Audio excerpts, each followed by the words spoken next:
Carrefour Show 2.0, une série de forums débats sur les dossiers chauds de l'actualité, proposé par Choc FM 105.1.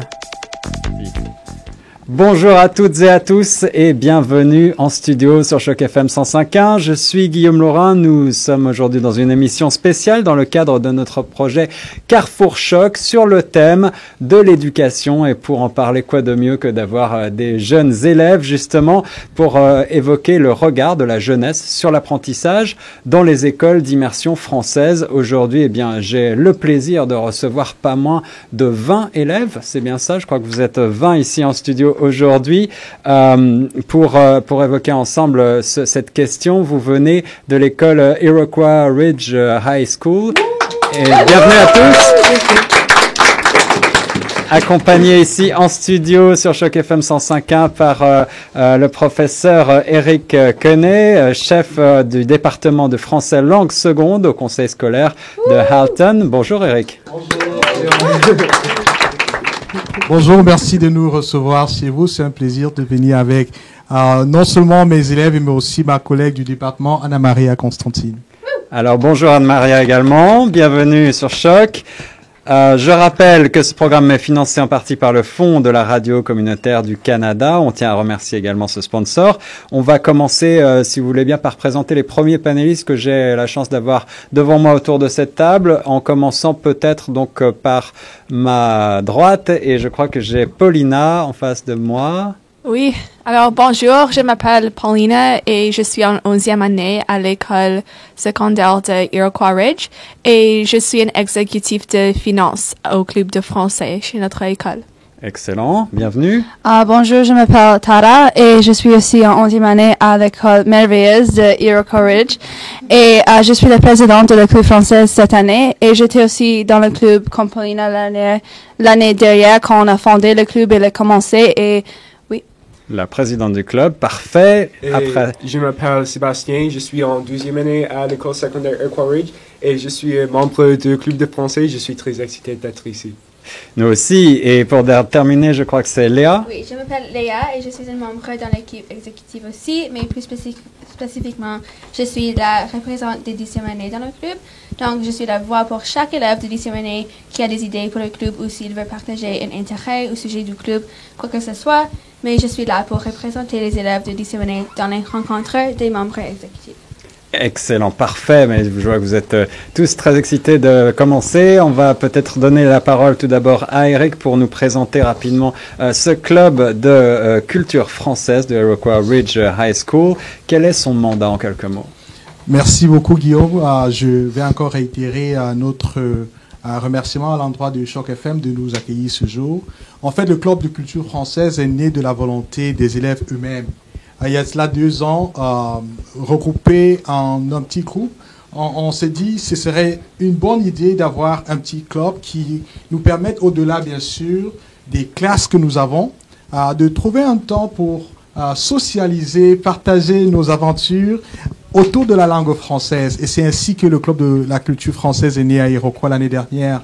Et bien sûr, nous avons fait du chemin. L'année dernière, c'était une année plus ou moins expérimentale, avec pas mal d'ajustements, pas mal de changements. D'ailleurs, je suis content qu'il y a un nombre très grandissant aujourd'hui. Mais oui, on voit que c'est un grand succès, là. Absolument, absolument. Et comme je le dis, c'est parce que les élèves y ont mis du sien. C'est un club qu'ils ont voulu mettre sur pied. Et bien sûr, ils s'activent chaque jour à faire que les activités de club puissent être un succès. Mais maintenant, en ce qui concerne le mandat, ça se résume en un seul mot.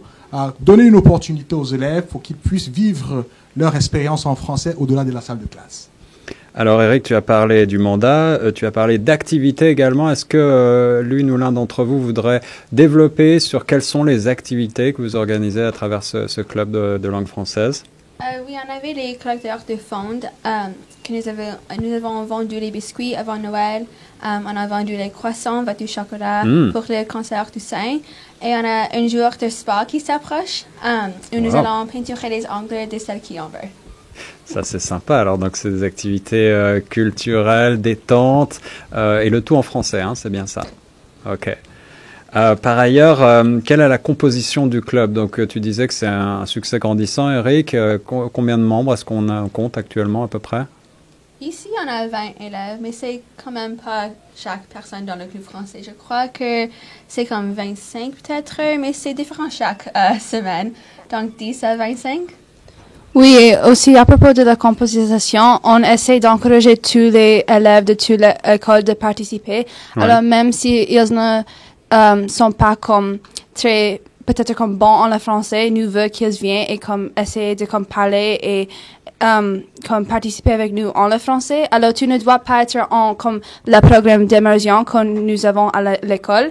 Tu peux juste être quelqu'un qui est peut-être s'intéresser dans la culture de française ou même juste la langue de français. Et nous essayons d'encourager toutes les personnes de tous les âges à venir. Alors nous avons les élèves qui sont dans la 9e année et les élèves qui nous avons dans la 12e année. Alors c'est vraiment une grande comme diversité de personnes. Excellent. Donc justement, toi, Tara, tu es présidente de ce club.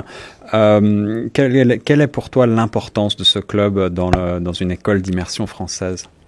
Je pense que ce club est comme vraiment important dans une école française et même pas dans une école française parce que ça donne l'opportunité à les élèves de, comme M. Koné a dit, d'expérimenter le français hors de la salle de classe. Parce que dans la classe, nous faisons beaucoup de choses comme la grammaire et on écrit les paragraphes et on lit les livres.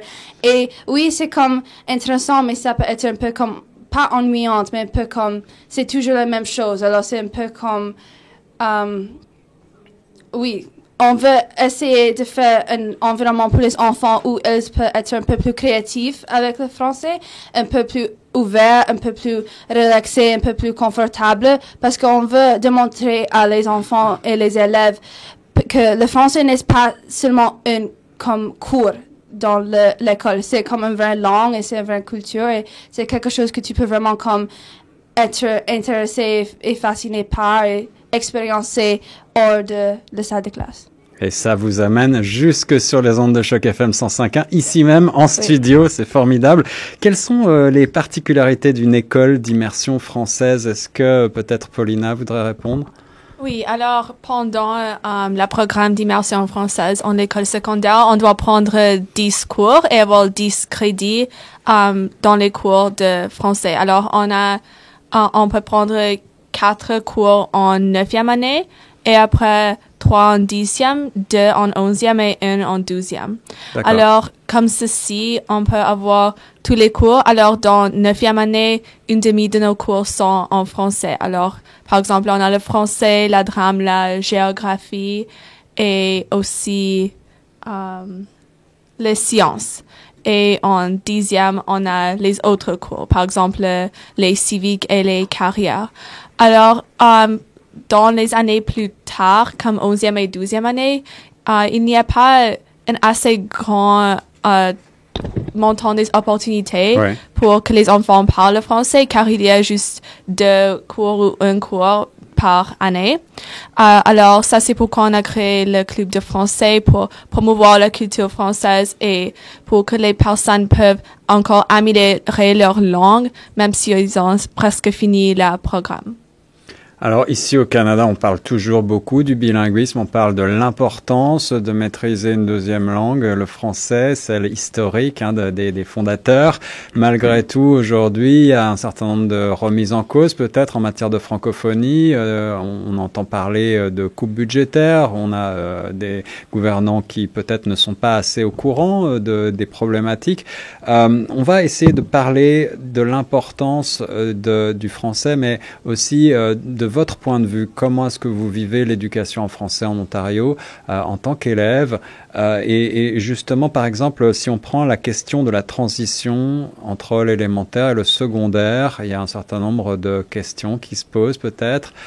J'aimerais avoir votre point de vue. Quels sont les principaux défis que vous rencontrez en tant que jeunes élèves pour ce qui est de la maîtrise de la langue française? Est-ce que l'un ou l'une d'entre vous souhaiterait prendre la parole sur ça? Moi, je crois que les plus grands défis sont les médias sociaux et la pression des pairs. Car tout le monde de notre âge a comme Instagram et Snapchat et il y a la pression pour mettre en ligne les photos où nous paraissons parfaits. Mais c'est pas la réalité.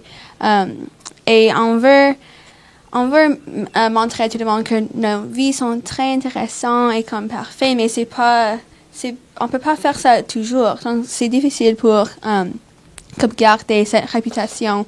Et puis, avec la pression du père, c'est très important pour rencontrer de nouveaux amis à l'école secondaire.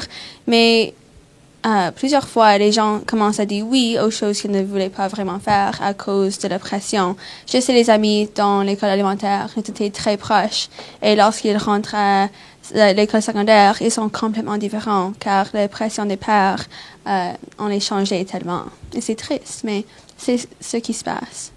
Et je veux ajouter juste une petite chose ici. Et pour spécifiquement la langue française, c'est vraiment quand les individus veulent faire leurs propres choses et il n'y a pas beaucoup des occasions vraiment pour parler la langue française parce qu'on voit qu'en la 12e année, c'est seulement la classe française. Et ça, c'est une grande raison pourquoi nous avons créé le club de français. C'est une autre occasion pour encourager le français parce que pour même les étudiants d'immersion, c'est vraiment difficile pour continuer dans le français, vraiment développer les structures et la grammaire et ces choses qu'on a vraiment comme une petite occasion pour améliorer ces choses. Et après le secondaire, est-ce que vous avez le sentiment que vous allez pouvoir poursuivre la pratique du français, améliorer et peut-être travailler en français ensuite? Oui, je voulais dire à propos, comme vous avez mentionné comment le Canada nous parle comme le français et l'anglais, c'est comme historiquement une langue qui est parlée ici. Ouais. Et je peux dire comme moi, je parle 3 langues. Et je pense que être comme bilingue ou trilingue ou comme plus, c'est vraiment une chose importante dans la vie et c'est vraiment une habilité importante. Et comme beaucoup de personnes à notre école pensent, comme le français, c'est comme je ne le besoin pas, c'est difficile, je ne le comprends pas, quand est-ce que je vais l'utiliser? Ça, c'est toujours le grand question. Comme pourquoi est-ce que je le prends, ce cours, si je n'aime pas, quand est-ce que je vais l'utiliser? Je sais l'anglais, c'est tout, oui, c'est tout que j'ai besoin de savoir. Mais en réalité, comme je peux dire, comme à mon avis, le plus long que vous savez, le plus comme porte que tu as ouvert dans ta vie, le plus d'opportunités que vous avez, le plus des choses comme les carrières, tout ça que vous avez. Parce que ma mère m'a toujours dit comme le plus de langues vous savez, comme le plus de richesse vous avez comme une personne. Parce que comme pas seulement vous développez comme vos cerveaux et tout ça, mais vous aussi développez toi comme une personne et vous aussi développez comme votre environnement. Parce que il y avait beaucoup de choses que je pouvais faire à cause de que je savais le français. Par exemple, ça ici aujourd'hui. Comme si je ne savais pas le français, si je n'aimais pas le français, parler en français et partager comme mes expériences de français, je ne pouvais pas faire cette entrevue aujourd'hui. Oui. Alors, oui, ça c'est une chose excellente. Et puis aussi, je sais comme quand j'allais sur les vacances, si je rencontre quelqu'un en français, j'essaie de parler en français avec lui, alors que je peux améliorer ma français, mais aussi que je peux établir cette connexion avec les personnes. Parce que ça, c'est vraiment une grande chose. Établir les connexions avec les personnes, établir les connexions avec beaucoup de choses entre la vie. Et par savoir le français, c'est quelque chose que tu peux vraiment facilement faire parce que vous avez cette comme habilité. Et alors, vous avez dit comment est-ce qu'on l'utilise après l'école secondaire, et je dirais comme ça, on fait des connexions avec les personnes, avec les environnements, et juste comme approfondir comme votre comme soi-même, et comme juste grandir l'environnement et toutes vos possibilités. Alors moi, la question suivante qui me vient à l'esprit, peut-être ce sera Paulina qui pourra m'y répondre. Vous êtes bien entendu des jeunes élèves ici en Ontario. Je sais que le programme est chargé et que votre emploi du temps parfois est difficile à gérer. Comment est-ce que vous trouvez le temps justement de participer à ce club et comment est-ce que vous arrivez à relever ces défis de l'emploi du temps?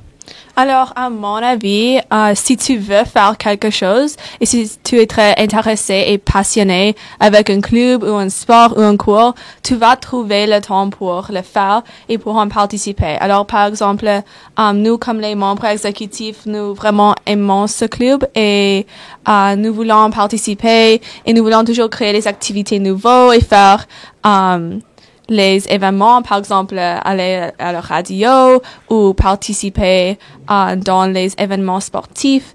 Alors, on toujours trouve le temps et on a toujours les nouvelles idées pour partager, pour impliquer les membres du club et pour que tout le monde veuille ainsi participer et que tout le monde veut être partie de nos expériences et comment on a grandi.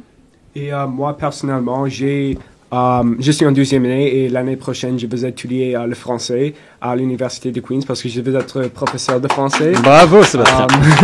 Oui, quand je suis plus âgé. Et parce que j'ai pris le français des 12e années le semestre dernier, Ouais. passé, oui. Je n'ai pas beaucoup de français et je ne suis pas exposé à beaucoup de français ce semestre, alors je vais prendre beaucoup de temps pour s'engager dans le club de français, pour être certain que mon français vraiment est encore très bien. J'adore le français et l'année passée, j'étais en 9e année, donc on avait 4 cours en français. Mais cette année, j'ai seulement 2 ou 3. Et même je manque seulement un cours en français, mais je peux voir et je peux entendre que mon français diminue, mes habiletés ne sont pas assez fortes qu'ils étaient l'année passée. Mais je veux continuer à améliorer mon français. Donc, ce club est parfait pour ça. Je peux parler avec mes amis en français. Je peux communiquer pendant les pauses pour 1 heure chaque mercredi. C'est une bonne expérience.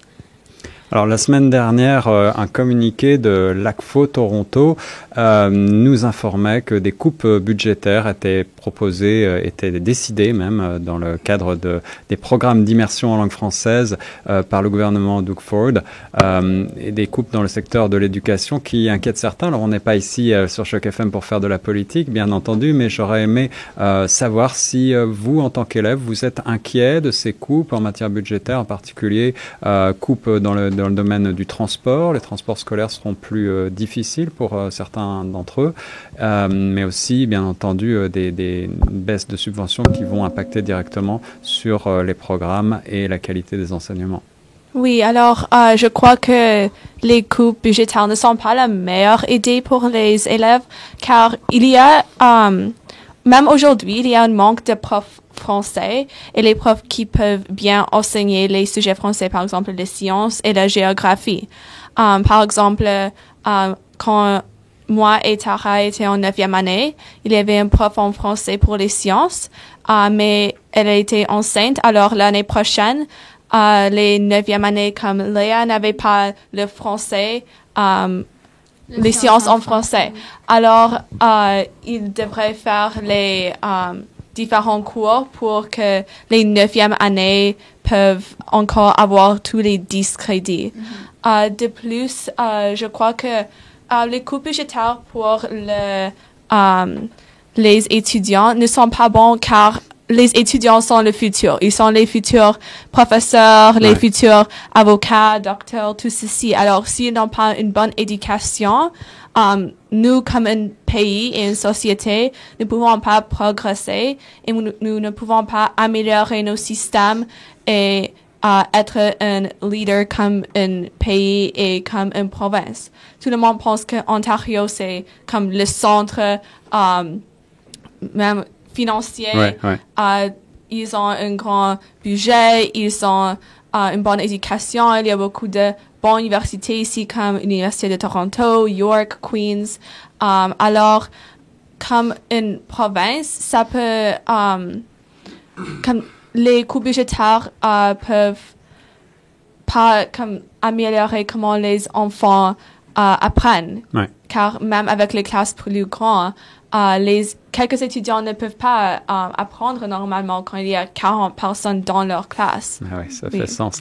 Peut-être un mot des enseignants accompagnateurs sur cette question épineuse, Eric? Oui, je pense que la question de coûts budgétaires, notamment, je vais me focaliser sur le programme d'immersion, a en fait un gros impact dans le sens où nous, en tant qu'enseignants, notre mission, c'est davantage d'accompagner des élèves dans leur voyage dans leur processus d'apprentissage. Ouais. Et on a besoin pour cela, je l'ai dit d'ailleurs dans mon dernière entrevue avec vous, de soutien de la part du gouvernement, de soutien de la part des populations, des communautés.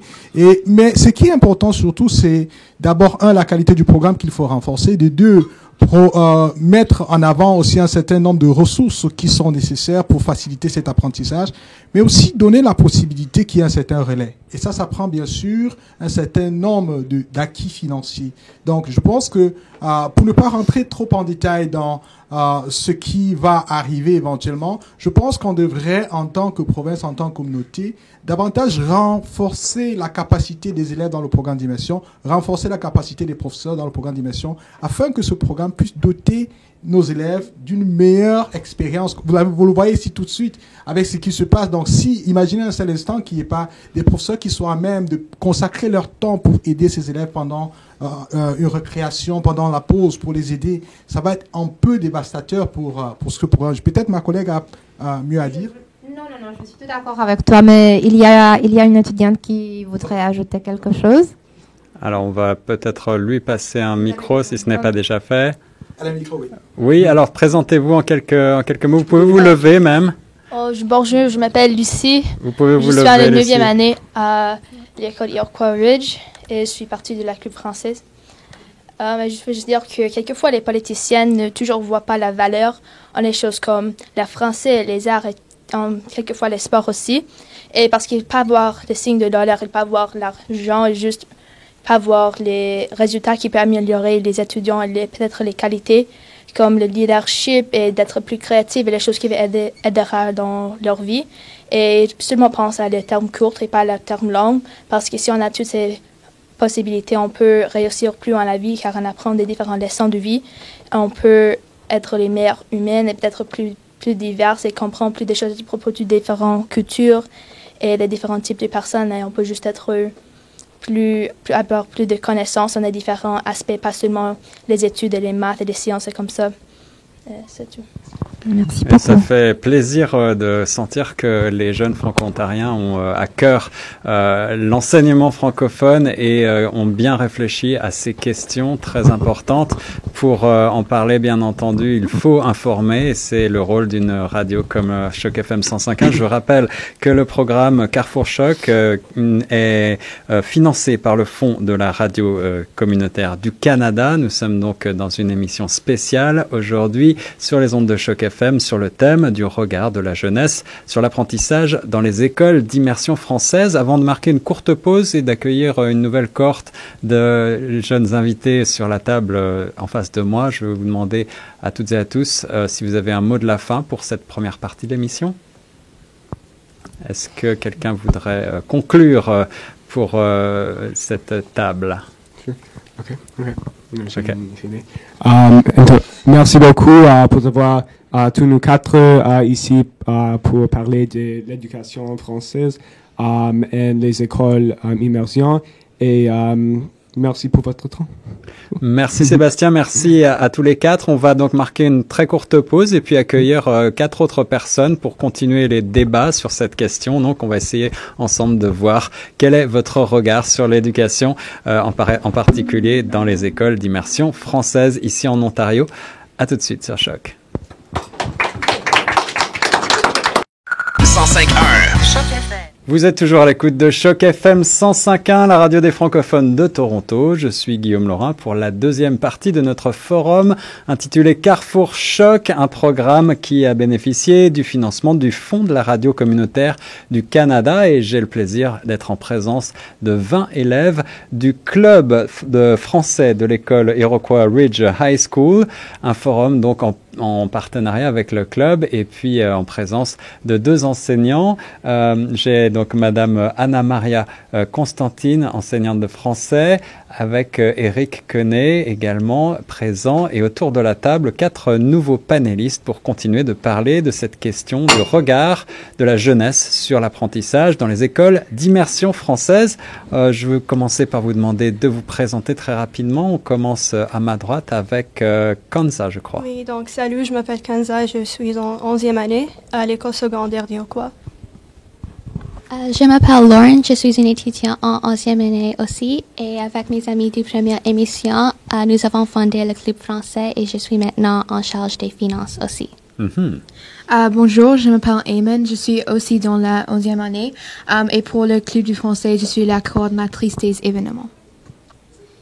Bonjour, je m'appelle Lucie, je suis en la 9e année dans le club de français.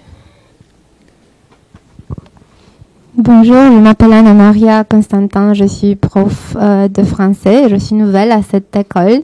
Je suis ravie d'être là, j'adore le programme de français tellement fort et le fait qu'ils m'ont reçu dans leur club de français. Je me sens super bien le mercredi lorsqu'on a les rencontres. C'est vraiment un plaisir d'être ici et je vous remercie pour votre invitation aujourd'hui. C'est un plaisir pour nous. Alors, ce programme d'immersion française, comme on continue d'en parler, on va essayer de voir ensemble comment il est perçu par vous, élèves, en commençant par peut-être rappeler en quelques mots de quoi il s'agit, à vos yeux, à vous. Comment est-ce que vous définissez ce club français? Okay. Alors, nous rencontrons chaque mercredi et pendant notre club, nous organisons, moi et les autres exécutifs, les débats, les discussions à propos des événements courants ou relevant à la culture française ou même juste les nouvelles en général pour vraiment augmenter la connaissance de ce que les étudiants savent, non seulement à propos de la culture, mais à propos de ce qui arrive chaque jour dans notre monde et la société. Alors, nous faisons les débats, les discussions et ensuite, il y a aussi les événements comme ceci. Combien de temps en moyenne durent vos rencontres? Est-ce que c'est tous les mercredis, donc c'est bien ça? Oui, c'est chaque mercredi et puis c'est environ 1 heure pendant le dîner. Et on voit que ça demande beaucoup de préparation, beaucoup de postes différents. Vous avez les finances, l'organisation, beaucoup de choses différentes. Est-ce que vous voulez nous donner des exemples de ce que vous avez fait par le passé, peut-être, en quelques mots? Donc, je suis en fait nouvelle à l'école et puis madame, professeure de français m'a encouragée à aller au club et puis je suis allée, on a fait des activités en français, donc on essaie de faire comme toutes les choses en français. Par exemple, on écoute les chansons, parfois les personnes ont besoin de l'aide avec peut-être les choses en français comme les exercices en français, puis on fait aussi les jeux en français, puis on fait les événements en français. Donc, on essaie toujours d'intégrer le français dans toutes les choses parce que c'est important comme d'exposer les élèves à la culture française hors de la classe. Donc, c'est plus important de pratiquer le français dans un environnement où tu es confortable de faire les erreurs pour que tu veux... Oui. De plus, l'énergie dans le club de français est toujours très positive. Tout le monde est content d'être là, tout le monde est le nôtre s'il y a les défis avec le français ou juste s'il ne connaît pas le mot, tout le monde juste aide l'autre et aussi on a toujours des activités intéressantes et aussi il y a toujours la nourriture qui encourage des nouvelles personnes à joindre le club. Ah oui, là on joint l'utile à l'agréable, à la gourmandise même. Hein? Oui. Excellent, mais ça va de pair avec le français souvent, la gourmandise, c'est quelque chose qui est très associé. Alors, on reparle brièvement, on a parlé avec les premiers panélistes de ces coupes budgétaires qui sont annoncées en matière d'éducation et en particulier dans les écoles d'immersion française en Ontario. C'est un sujet qui fait beaucoup couler d'encre et qui suscite des oppositions, des levées de boucliers. Madame Anna-Maria Constantine, est-ce que vous pouvez nous expliquer en quoi cela suscite pour vous des inquiétudes à votre école? Oui, donc en ce qui concerne les coupures budgétaires, il y a beaucoup à dire, mais sans entrer trop dans les détails, je vais m'arrêter juste quelques secondes de parler de coupures budgétaires dans le domaine de la bibliothèque, par exemple, parce qu'on essaye d'avoir beaucoup de ressources pour nos élèves et personnellement, je crois que la lecture joue un rôle tellement important. Donc, chaque année, j'essaye de procurer beaucoup de choses pour notre bibliothèque. On a même un programme qui s'appelle « Ce vendredi, on lit » et on va à la bibliothèque avec nos élèves pour qu'ils puissent choisir des livres qu'ils aiment pas nécessairement des livres qu'on lit comme classe, mais des livres qu'ils peuvent lire indépendamment. Et puis, malheureusement, à cause de ces coupures budgétaires, on ne va pas avoir la chance de leur offrir autant de ressources qu'on voudrait, par exemple. Est-ce que vous avez tous, enseignants et élèves, des appréciations et peut-être aussi des éléments qui peut-être mériteraient d'être améliorés? Est-ce que dans le programme d'immersion en français et au sein même de votre club, est-ce que vous avez des idées ou est-ce que vous avez des commentaires à faire sur tout d'abord ce que vous aimez? On va commencer par le positif et ensuite ce que vous aimeriez peut-être voir développer encore plus. Je pense qu'avec le programme d'immersion, c'est vraiment un programme incroyable. Je pense qu'on peut tout agréer à propos de cela parce que, oui, c'est une chance pour nous d'apprendre une autre langue que peut-être on ne parle pas à notre maison. Et c'est aussi une chance d'apprécier la culture française, qui est une culture qui est nouvelle pour la plupart de nous. Alors ça, c'est comme une très bonne opportunité, juste essentiellement le programme.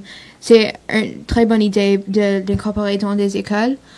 Et il y a beaucoup d'aspects positifs. Par exemple, madame a dit on lit en français, on écrit en français, on parle bien sûr. On a des opportunités comme cela où on peut vraiment comme expérimenter le français et même comme à ce moment on est comme sur la radio. Alors il y a bien sûr beaucoup d'aspects très positifs à propos de ce programme. Qu'est-ce que vous préférez? Qu'est-ce que tu préfères toi par exemple? C'est Amen, je crois. Comme j'aime beaucoup juste le fait, comme quelqu'un a déjà dit, on apprend une nouvelle langue et c'est très utile dans la vie. Par exemple, si on voyage ou si on veut apprendre, par exemple, moi, je sais que je considère comme l'université comme à Québec, comme peut-être comme McGill. Et puis maintenant, si je veux aller là, je peux parler en français, je peux apprendre. Alors, oui, c'est une très bonne opportunité de juste expandir notre comme horizon. Et vous savez que le français est en passe de devenir, si ce n'est le cas, la deuxième langue la plus parlée au monde. Alors c'est aussi important en dehors du Canada de parler français. Et de plus, ça donne l'opportunité à les enfants qui, leurs parents seulement parlent peut-être anglais, à avoir l'opportunité d'apprendre notre langue, alors le français. Et aussi, c'est l'autre langue officielle du Canada. Alors, il peut avoir l'opportunité d'être partie de la culture française et de la culture canadienne. Et juste, quand tu as l'opportunité d'apprendre notre langue, ça va donner les opportunités dans l'avenir, pas seulement avec cette langue, mais ça sera plus facile d'apprendre plusieurs différentes langues, car tu as déjà cette base de connaissances et les dons qui sont nécessaires pour apprendre les autres langues. Alors pour bien comprendre ces programmes et encore une fois approfondir le regard que vous portez sur eux, j'aimerais vous demander comment est-ce que vous apprentissez le français concrètement, mais aussi au-delà de la langue, la culture, vous en parliez, l'histoire, toutes ces choses-là.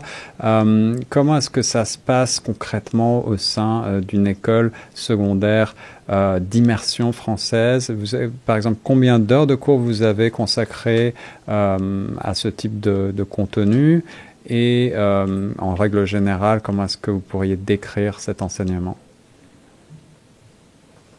Donc, comme on a dit que à l'école secondaire, donc en 9e année, tu prends 4 cours en français. Donc pour moi, j'ai pris la géographie, le français, et puis on a eu aussi les sciences. Donc je crois que dans le système de français immersion, il essaie d'intégrer le français dans n'importe quel cours. Par exemple, les géographies et les sciences c'est pour comme apprendre des aspects différents de la langue. Donc, c'est pas seulement comme la langue française traditionnelle et la grammaire, mais tu peux aussi connaître les aspects scientifiques et comme les termes géographiques ou quelque chose d'autre. Donc, je crois que c'est un système efficace.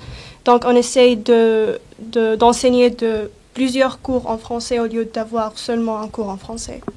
Et c'est basé sur également un petit peu d'actualité. Vous suivez aussi un petit peu peut-être ce qui se passe aujourd'hui dans les pays francophones? Oui, un autre exemple est en la classe de français, nous apprenons non seulement la grammaire, mais aussi les nouvelles. Alors, par exemple, je rencontre en la classe de français, nous avons appris à propos de Notre-Dame et ce qui est arrivé en France. Alors, c'était une application de notre connaissance de la France et de les pays, mais à ce niveau global où nous pouvons, en une classe des élèves qui aiment et voudraient apprendre plus à propos de la culture française et même avec le club, nous pouvons regarder ce qui arrive en le monde et appliquer nos connaissances. Alors, en cette manière, nous pouvons aussi apprendre à propos du monde du français et les événements culturels qui se passent à ce jour. Et en matière de culture, vous vous intéressez aussi au théâtre, au cinéma, des médiums comme ça? Oui, bien sûr. Je pense que surtout dans la classe de français, quand on est en comme 9e année, on prend la drame en français, mais puis quand on continue avec l'école dans 10e, 11e, la classe de français, ça concentre beaucoup sur les pièces de théâtre et la culture française dans ce aspect. Par exemple, j'ai déjà pris le cours de français dans 11e année et on a fait comme une unité où on pouvait comme choisir des livres où on a comme lu comme les pièces de théâtre au lieu de comme les livres comme réguliers, like scolaires. Alors oui, on a beaucoup exploré comme les différentes pièces, les auteurs comme Voltaire, même Molière. Alors oui, on a beaucoup comme exploré la culture et la musique même. On a fait toute une unité sur les musiciens français dans notre classe de français. Alors oui, ce n'est pas comme juste une place pour la grammaire ou comme lire les articles. C'est vraiment une place où on peut vraiment célébrer la culture française, ce que j'apprécie beaucoup à propos du programme. Amen, tu parles de musique, alors ça m'amène tout naturellement à vous demander ce que vous inspire la radio, en particulier Choc FM. Choc FM qui est une radio 100% francophone, on passe beaucoup de musique, des classiques de la francophonie, des nouvelles chansons de partout dans le monde. On essaye de toucher toutes les cultures francophones, de l'Afrique au Canada, en passant par l'Europe, en passant par l'océan Pacifique, les Caraïbes. Est-ce que vous avez des chanteurs préférés français, francophones? Je pense que tout le monde aime Stromae beaucoup. Il y a aussi, comme on entend beaucoup, comme il y a Cœur de Pirate, j'adore Cœur de Pirate. On peut en parler quand on prend l'autobus jusqu'à Choc FM. Je parlais avec ma amie avec Cœur de Pirate parce que je l'adore beaucoup. Alors oui, je pense que oui, il y a une variété et on écoute comme tous les différents pays ont leurs propres artistes francophones. Et moi, je pense que c'est pas un secret, j'adore Céline Dion. Qui n'aime pas Céline Dion, Eric? C'est formidable. Oui, je voulais dire que utiliser les chansons pour enseigner le français est une méthode très efficace. Donc, par exemple, ma professeure de français utilise toujours comme les chansons de Stromae à la classe et puis on étudie comme les thèmes discutés dans les chansons et on discute comme la culture française dans les chansons. Donc, je crois que c'est une méthode très efficace pour améliorer notre écoute et notre oral dans le français. Excellent. Est-ce que dans le public, vous avez des mots à ajouter? Oui. Non, je juste veux ajouter que oui, il y a les chanteuses et chanteuses comme français qui sont vraiment comme populaires, comme le Céline Dion ou comme même Edith Piaf ou Stromae, qui sont comme les légendes dans comme la musique française. Mais comme moi personnellement, quelquefois je juste vais sur comme YouTube et je comme trouve une chanson en français et je l'écoute, et ça c'est une autre chose que je voulais dire, comme parce que je sais le français, je peux comme avoir cette possibilité, cette opportunité comme écouter ces chansons et les comprendre. Oui, il y a d'autres élèves qui veulent prendre la parole, je vous en prie. Oui, je m'appelle Manvi, je suis aussi dans l'11e année et comme je suis comme une musicienne, alors j'ai écrit beaucoup de chansons et ma chose préférée à faire, c'est aller à YouTube comme Tara et puis chercher les chanteurs françaises. Oh, maintenant. Ça c'est formidable. Et j'aime beaucoup comme Indila, elle est comme ma chanteuse préférée. Elle a une voix très unique et tu écris des chansons en français aussi? J'ai essayé d'écrire les chansons en français, mais je les trouve difficiles car le français ce n'est pas ma première langue.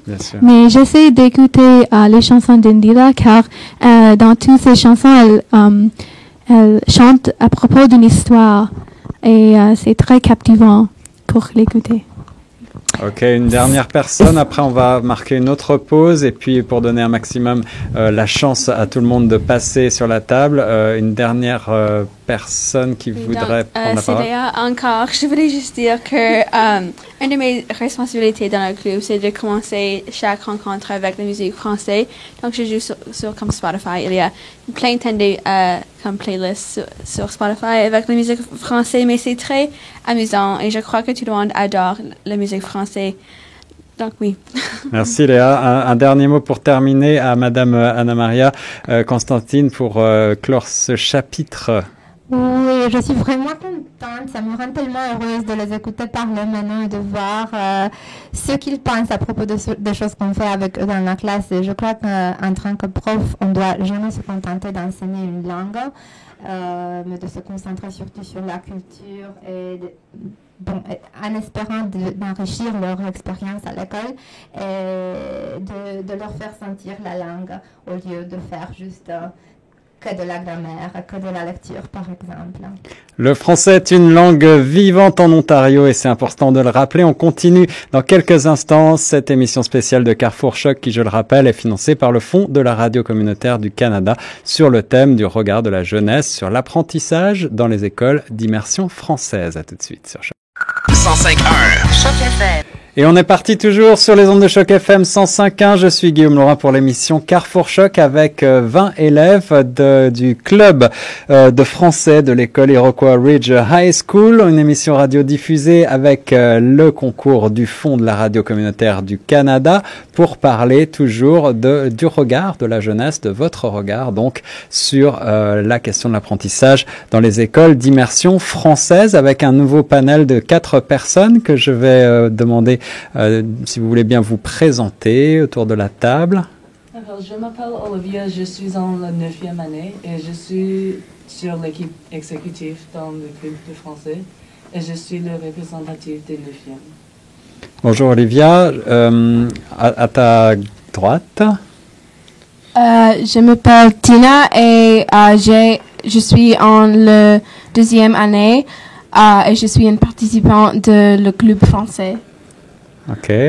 Bonjour, je m'appelle Léo et je suis dans la 10e année. Je suis partie de la club français. Et je suis Yasmin, je suis aussi dans la 10e année et je suis un participant du club français. D'accord, je vais vous demander juste d'allumer vos micros si ce n'est pas le cas parce qu'on vous entend peu avec. Merci, bienvenue. Alors pour ce panel dernier de la série, après on fera une question ouverte où tout le reste des participants auront la chance de prendre la parole. On va peut-être revenir un petit peu ensemble sur les problèmes potentiels qu'on peut rencontrer, en particulier des questions qui ont trait à la transition entre l'élémentaire et le secondaire. On a évoqué un petit peu tout à l'heure des questions générales, notamment les médias sociaux et cette pression des pairs. Est-ce que vous avez d'autres enjeux que vous rencontrez régulièrement et qui vous touchent particulièrement? Pour moi, c'était le changement de taille de l'école, car je suis venu d'une école très petite. Il y a à peu près 500 personnes d'une école de première an à 8e. Alors, devenir une école de 4 des personnes plus âgées et tellement plus grande, il y a comme 1000 personnes. Dans cette école, c'était très différent parce que n'importe où je suis, il y a toujours plusieurs des autres personnes. Okay. Et c'était différent que dans mon autre école, car il y a parfois seulement comme 40 personnes par année. Aussi avec les professeurs, je pensais que en l'école alimentaire, on établit une connexion vraiment forte avec nos professeurs et comment on nous comporte avec lui. Et quand nous transitionnons à l'école secondaire, on doit établir tous ces liens nouveaux avec les professeurs et on ne prend pas beaucoup de temps avec lui que l'école alimentaire. Oui, et aussi dans l'école secondaire, vous trouvez des nouvelles personnes parce que c'est plus grand. Dans mon année, dans la 8e année, il y avait, je pense, 60 personnes et maintenant, je pense qu'il y a comme 300. Oui, 300. Ah ouais. Et c'est comme, on a trouvé beaucoup de nouvelles amies et c'était vraiment bon. Et au sujet des amis, c'est difficile de trouver votre groupe qui a les mêmes intérêts de vous et les mêmes intérêts et qui ont la même classe et que vous avez les choses similaires avec lui. Et c'est difficile de trouver cette groupe de personnes. Alors pour ça, j'imagine qu'un club de français, ça aide un petit peu à trouver des gens qui ont les mêmes centres d'intérêt que oui, vous. on tout parle français et c'est une bonne place de parler le français et parler le français à propos de nos vies, à propos de l'école et les choses dehors de l'école aussi.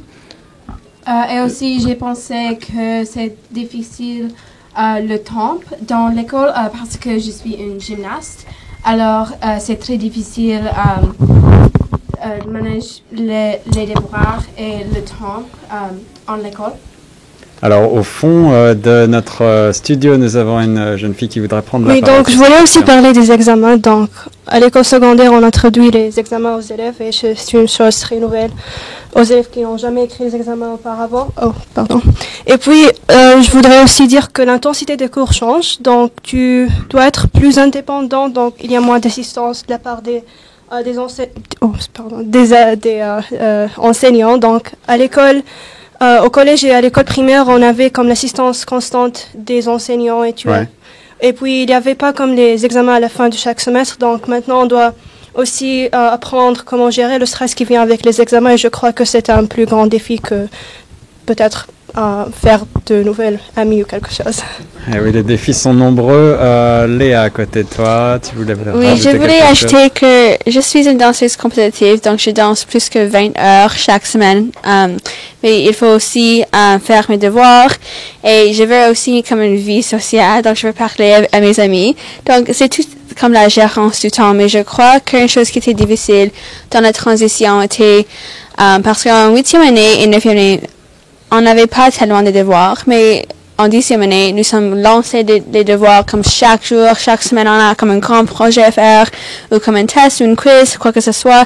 Mais 9e année et 8e année, je n'étais pas préparée vraiment pour 10e année, car j'ai pas eu les devoirs. Mais maintenant, il faut pratiquer la gérance du temps, parce que je suis toujours occupée avec quelque chose de difficile à faire.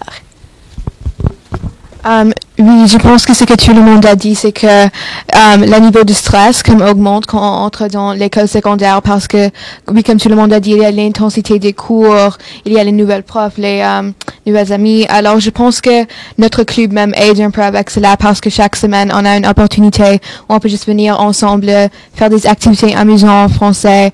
Et aussi, on peut comme aider si, comme, oui, il y a l'intensité des cours qui change.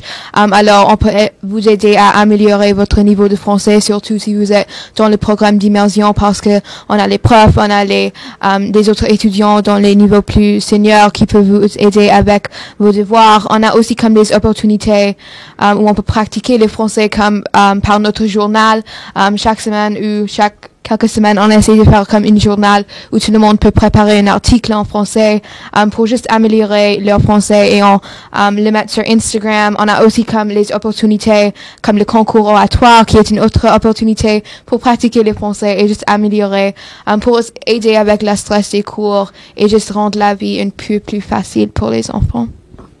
Alors, on a anticipé un petit peu le jeu des questions-réponses. On va peut-être revenir sur la table des invités qui sont actuellement présents et puis vous donner ensuite la parole si vous le voulez bien sur ces questions. Je sens que vous avez envie de parler, ça fait plaisir. Mais j'ai envie de demander à ce groupe de panélistes, puisqu'ils me font l'honneur d'être avec moi, comment est-ce qu'on se prépare en classe de 11e et 12e année pour ne pas attendre la dernière minute et anticiper ce qui va suivre. On en a déjà un petit peu parlé, mais je voulais avoir votre avis. Est-ce que vous avez des trucs et astuces? Est-ce que vous-même vous préparez? Moi, je trouve que quand je suis sous comme la pression, je travaille le plus bon, le meilleur. Et c'est pas un bon truc parce que je trouve que je suis comme vraiment stressé, mais ça c'est comment je travaille le plus vite et je fais mon travail meilleur. Établir un lien avec les professeurs, c'est vraiment bon, utile aussi. On a les choses comme Classroom, Google Classroom maintenant, où les professeurs peuvent mettre les leçons et les devoirs sur ligne pour les gens qui sont pas là, qui manquent ou qui sont malades. Alors, ces ressources aident aussi à être plus en avance avec les leçons. Alors, pour moi, si j'ai une semaine qui n'est pas trop stressant, je prends les notes pour la semaine qui vient. Alors, si j'ai un examen ou si j'ai un projet vraiment grand cette semaine, je savoir que je ne devrais pas prendre les notes pour une autre classe. Alors Yasmine, juste pour préciser pour les auditeurs qui nous écoutent et qui ne connaîtraient pas ce système, c'est vraiment intéressant. Là, vous êtes à la pointe de la technologie. Comment est-ce que ça fonctionne ces classes Google? Alors, le Google Classroom est quelque chose que les professeurs de chaque classe peuvent faire. Et pour exemple, les sciences, mon professeur, il met les ressources, les sites web, les présentations que pour chaque jour qu'on fait le leçon. Alors, si quelqu'un manque, il peut faire le devoir, il peut faire le leçon sans être stressé qu'ils ont manqué quelque chose d'important pour les semaines qui viennent. Wow.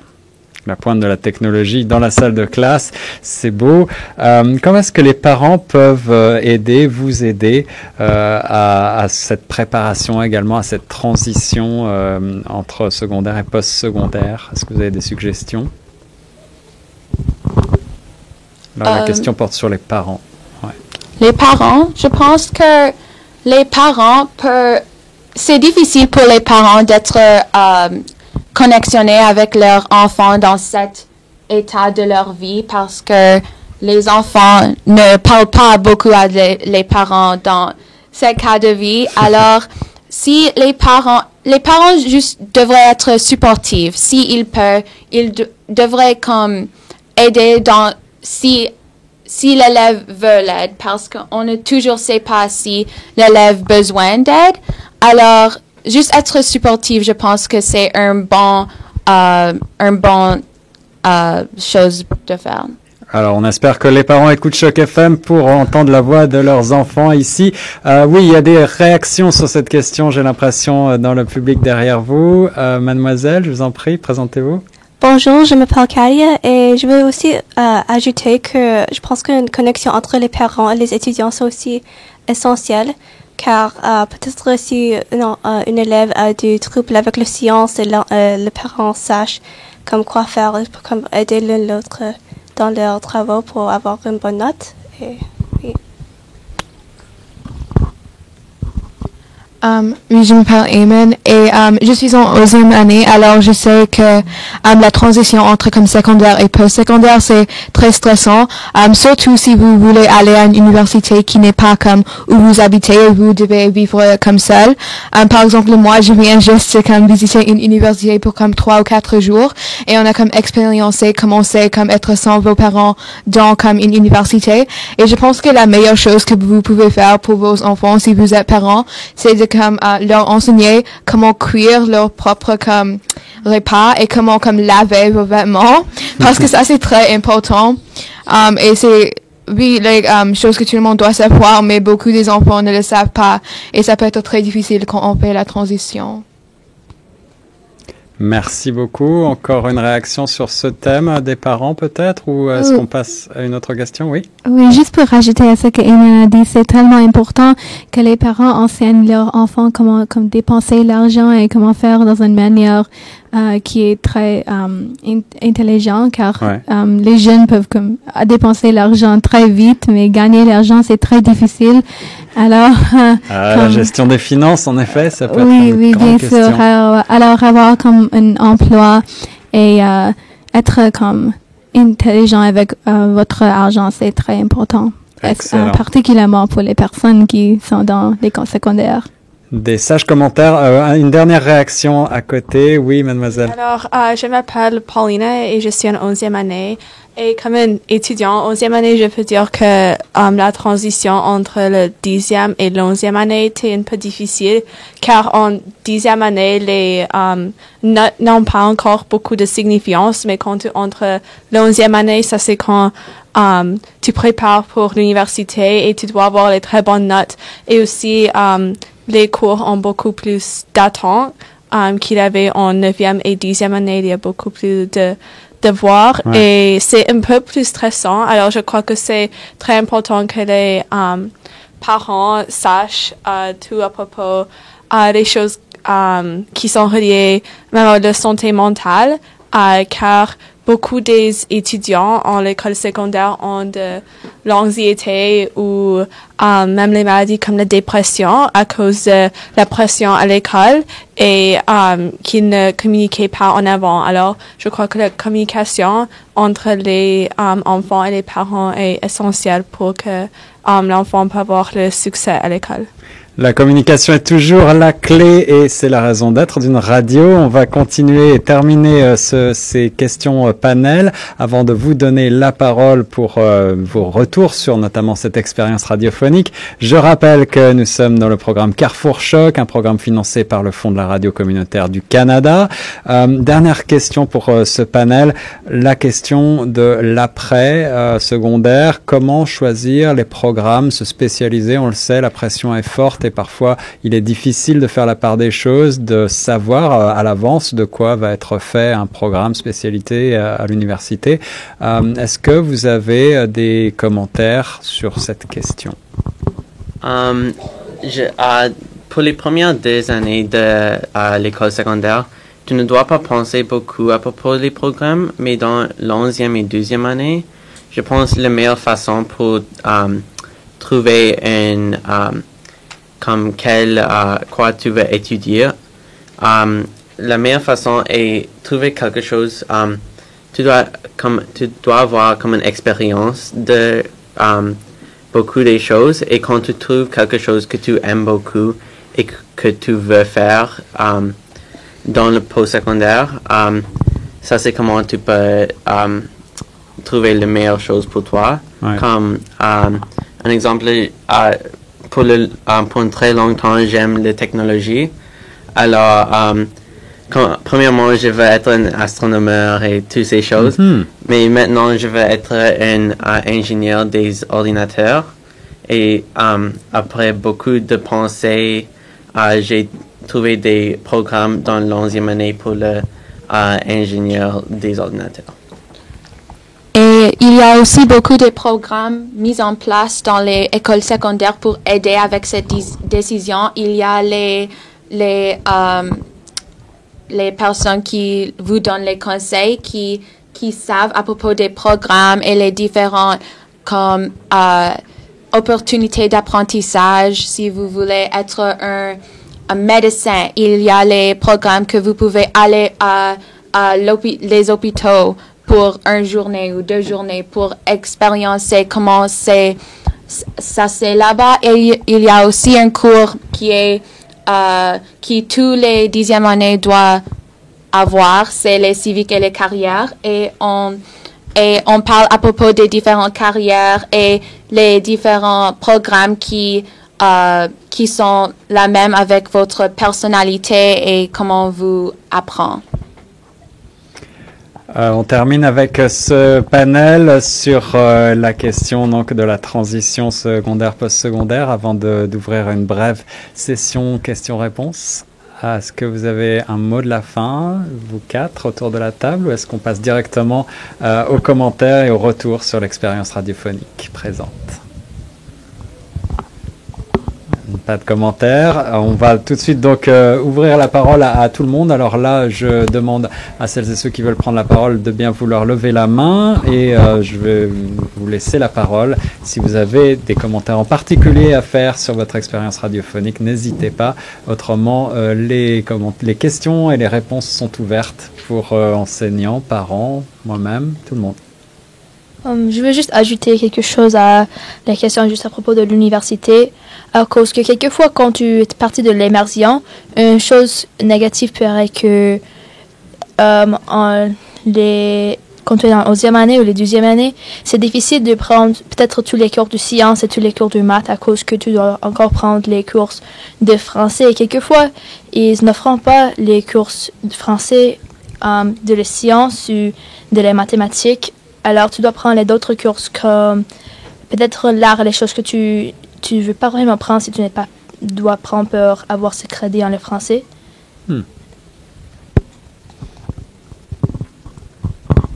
Bonjour, je m'appelle Emma. Je veux juste parler au sujet de l'immersion française en Ontario.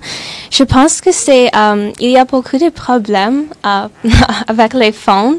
Je trouve comme dans mon école, il n'y a pas beaucoup de professeurs ou des cours qu'on peut prendre qui sont intéressants, mais il y a des cours qu'on a besoin de prendre, mais il y a seulement les professeurs pour ces cours. On n'a pas de professeurs français pour les cours différents au sujet des cours qui est nécessaire pour nos crédits.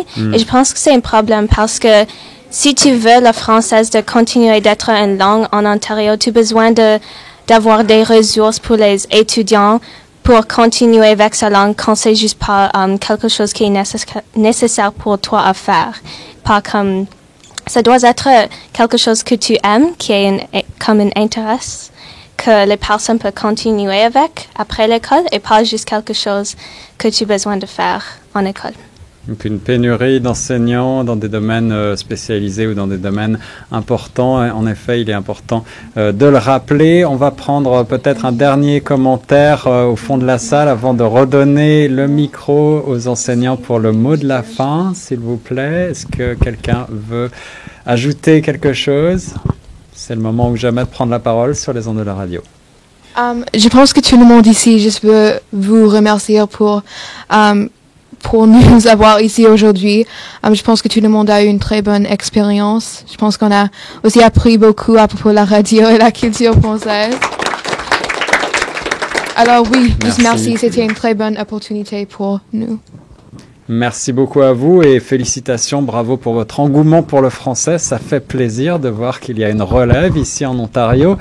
Bravo aux enseignants également. Et puisqu'on parle d'enseignants, je veux redonner une dernière fois le micro à Anna-Maria Constantine et à Eric Koné pour nous rappeler les grands faits saillants de cette émission mais pour vous remercier également d'être présent. Donc, je voulais juste dire encore merci pour votre invitation. C'était vraiment un plaisir d'être ici aujourd'hui, d'écouter nos étudiants parler. Et c'était une expérience authentique pour tout le monde. Merci beaucoup. Merci à vous. Je vais aller dans le même sens que Anna-Maria. Je pense que dans notre posture d'enseignant, il n'y a rien de plus plaisant que de voir nos élèves s'épanouir autant autour de la langue française.